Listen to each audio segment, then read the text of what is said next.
মৰমৰ ছাত্ৰ ছাত্ৰীসকল, মই তোমালোকক ৰাতিপুৱাৰ প্ৰীতি আৰু শুভেচ্ছা জ্ঞাপন কৰি আজি মই নৱমমান শ্ৰেণীৰ সময় নামে চেপ্টাৰটিৰ 5 নম্বৰৰ প্ৰশ্ন উত্তৰসমূহ আলোচনা কৰিব বিচাৰিছোঁ। ইয়াৰ আগতে মোৰ আগৰ ভিডিঅ'সমূহত 5 নম্বৰৰ আগৰ প্ৰশ্ন উত্তৰসমূহ আলোচনা কৰা হ'ল।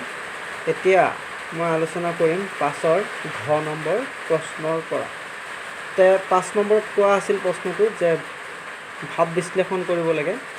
সময় অমূল্য ধন বোলা কথাষাৰ সঁচা। এইখিনি কথাক আমি কি কৰিব লাগে? ভাৱ বিশ্লেষণ কৰিব লাগে। আমি কথাখিনি অলপ বহলাই ক'ব লাগিব, অলপ বুজাই পেলাই লিখিব লাগিব যে সময় অমূল্য ধন বোলা কথাষাৰ সঁচা। সময় গতিশীল, ই কাৰো বাবে ৰৈ নাথাকে। সেয়ে আমি সময়ৰ সদ্ব্যৱহাৰ কৰিব লাগে। সময়ৰ সদ্ব্যৱহাৰ কৰিলেহে জীৱনৰ সফলতা লাভ কৰিব পৰা যায়। ঘণ্টাত 20 মাইল যোৱা লৰি মটৰ এখনৰ উপাৰ্জন ঘণ্টাত 2 মাইল যোৱা গৰু গাড়ী এখনৰ সমান হ'ব নোৱাৰে। পৰীক্ষাত প্ৰশ্নকাকত পিটিকি থকা ছাত্ৰজনতকৈ মূৰ ওপৰ কৰিব সময় নোপোৱা ছাত্ৰজনে নম্বৰ বেছিকৈ পাব। গতিকে সময়ৰ উচিত ব্যৱহাৰে সফলতাৰ কাৰণ সময় অমূল্য ধন। সময় কোনেও মূল্য দি কিনিব নোৱাৰে।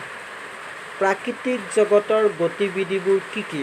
কেনেকৈ এই গতিবিধিৰ দ্বাৰা সময় নিৰ্ণয় কৰিব পাৰি? এইটো 6 নম্বৰ প্ৰশ্ন উত্তৰ পাঠভিত্তিক যে প্ৰাকৃতিক জগতৰ গতিবিধিবোৰ কি কি? কেনেকৈ এই গতিবিধিৰ দ্বাৰা সময় নিৰ্ণয় কৰিব পাৰি? প্ৰকৃতি জগতৰ গতিবিধি লক্ষ্য কৰি সময় নিৰূপণ কৰা হয়। 6 ঋতুৰ উদ্ভৱ ইয়াতেই।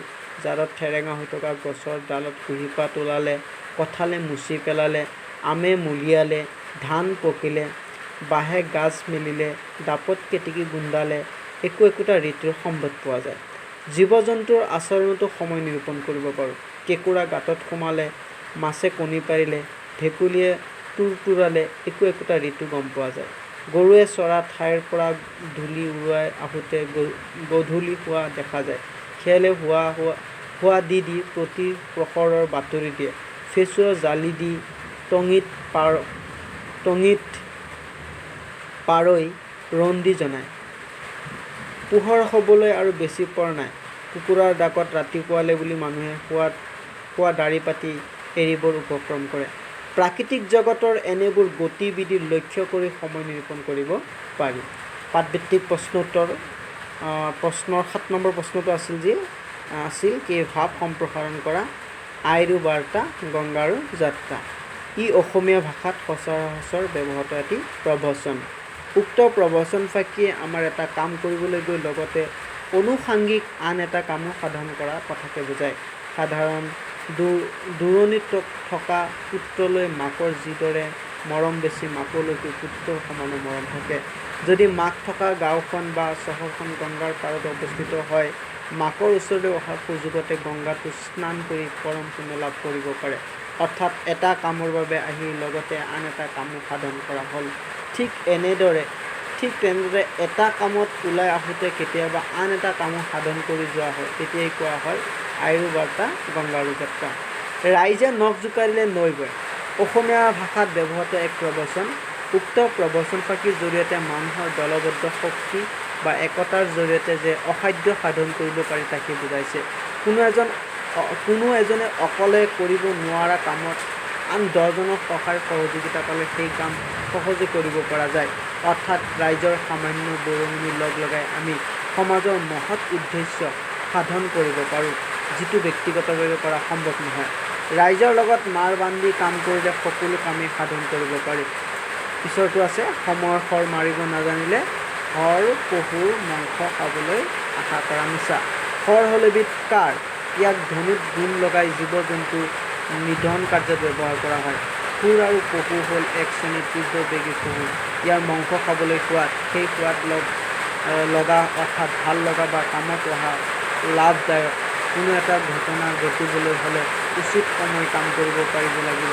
অৰ্থাৎ সময়ৰ যথোপযুক্ত ব্যৱহাৰৰ কথা ক'বলৈ গৈ এই উপমাটি প্ৰয়োগ কৰা হৈছে। সন্ধি ভাঙা শব্দ, শকাব্দ, শকযুগ শব্দ, খ্ৰীষ্টাব্দ, খ্ৰীষ্টযুগ শব্দ, শংকৰাব্দ, শংকৰযুগ শব্দ, চৈতন্যযুগ শব্দ, লক্ষণাক্ৰান্ত লক্ষণযোগ আক্ৰান্ত কল্পন্ত কল্পযোগান্ত পৰায়ত্ত পৰযোগ আয়ত্ত মনস্তাত্ব মনোযোগ তাত্ব। পাত্ৰীত থকা কেইটামান জুৰীয়া শব্দ ব্যৱহাৰ কৰি বাক্য থকা দিন ৰাতি।